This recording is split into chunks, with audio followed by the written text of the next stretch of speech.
great crowd of people followed him because they saw the signs he had performed by healing those who were ill. Then Jesus went up on a mountainside and sat down with his disciples. The Jewish Passover festival was near.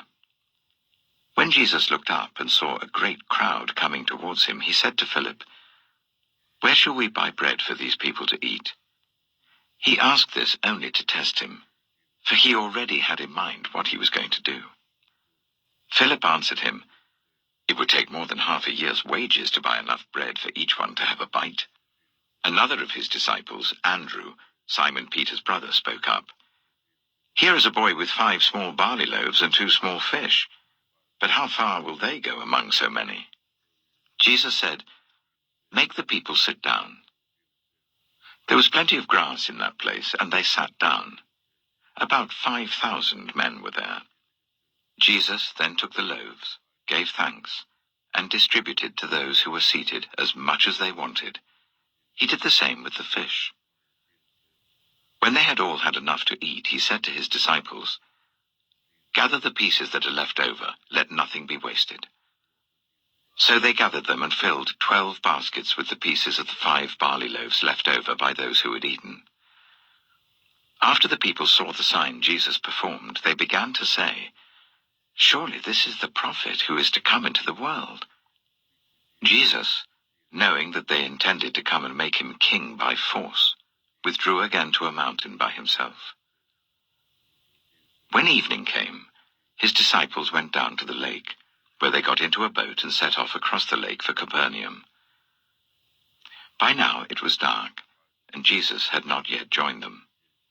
A strong wind was blowing, and the waters grew rough. When they had rowed about 3 or 4 miles, they saw Jesus approaching the boat, walking on the water, and they were frightened. But he said to them, "It is I, don't be afraid." Then they were willing to take him into the boat, and immediately the boat reached the shore where they were heading. The next day, the crowd that had stayed on the opposite shore of the lake realized that only one boat had been there, and that Jesus had not entered it with his disciples, but that they had gone away alone. Then some boats from Tiberias landed near the place where the people had eaten the bread after the Lord had given thanks.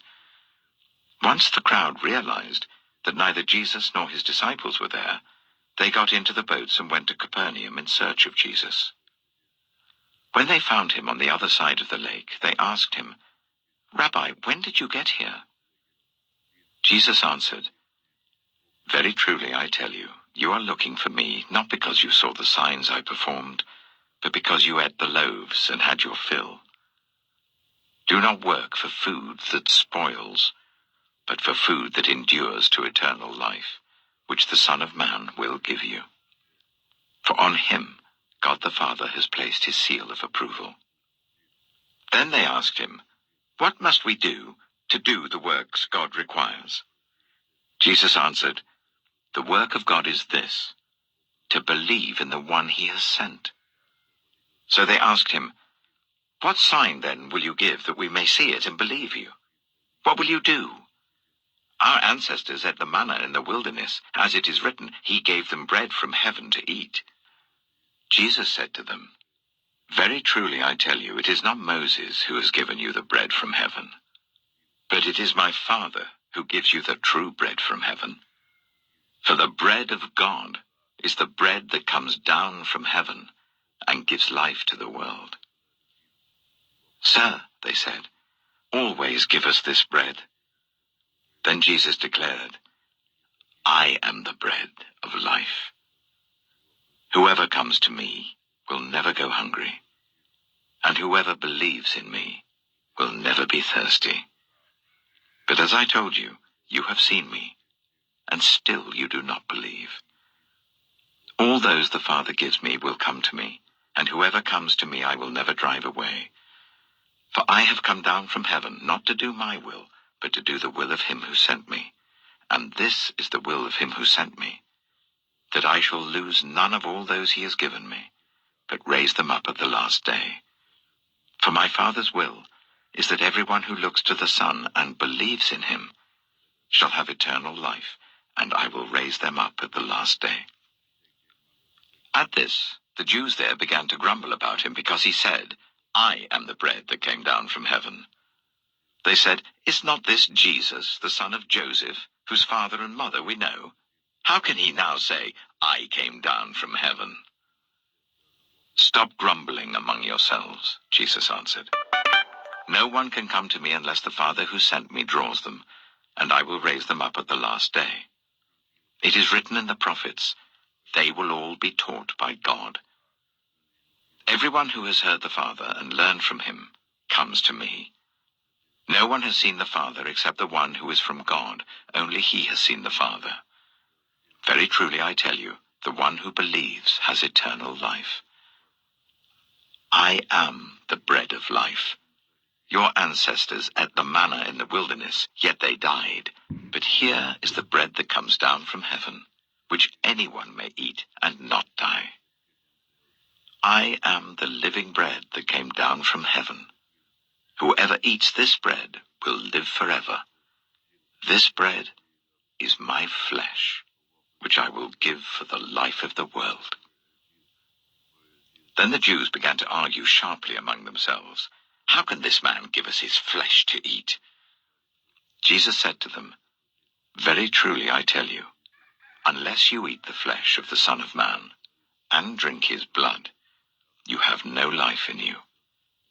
Whoever eats my flesh and drinks my blood has eternal life, and I will raise them up at the last day. For my flesh is real food, and my blood is real drink. Whoever eats my flesh and drinks my blood remains in me, and I in them. Just as the living Father sent me, and I live because of the Father, so the one who feeds on me will live because of me. This is the bread that came down from heaven. Your ancestors ate manna and died, but whoever feeds on this bread will live forever." He said this while teaching in the synagogue in Capernaum.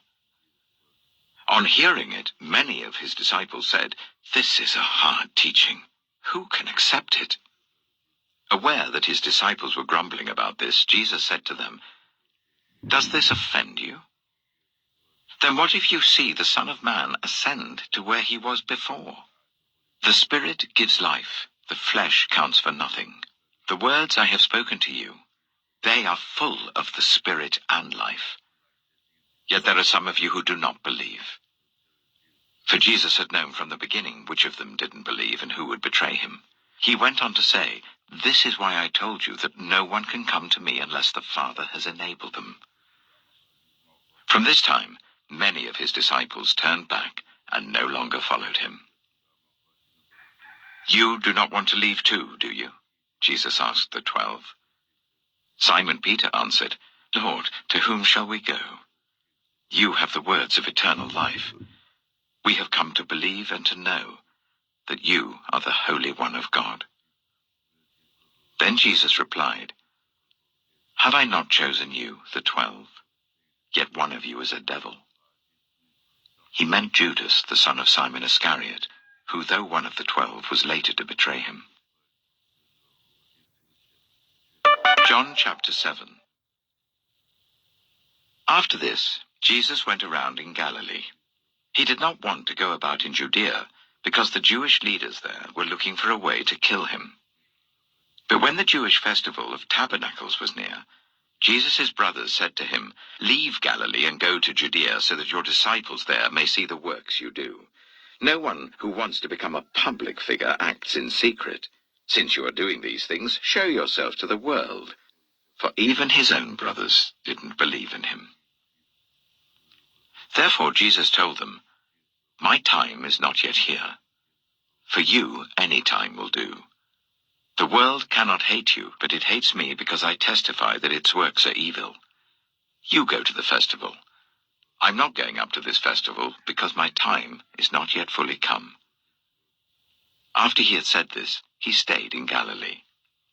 However, after his brothers had left for the festival, he went also, not publicly, but in secret. Now, at the festival, the Jewish leaders were watching for Jesus and asking, "Where is he?" Among the crowds, there was widespread whispering about him. Some said, "He is a good man." Others replied, "No, he deceives the people." But no one would say anything publicly about him for fear of the leaders. Not until halfway through the festival did Jesus go up to the temple courts and begin to teach.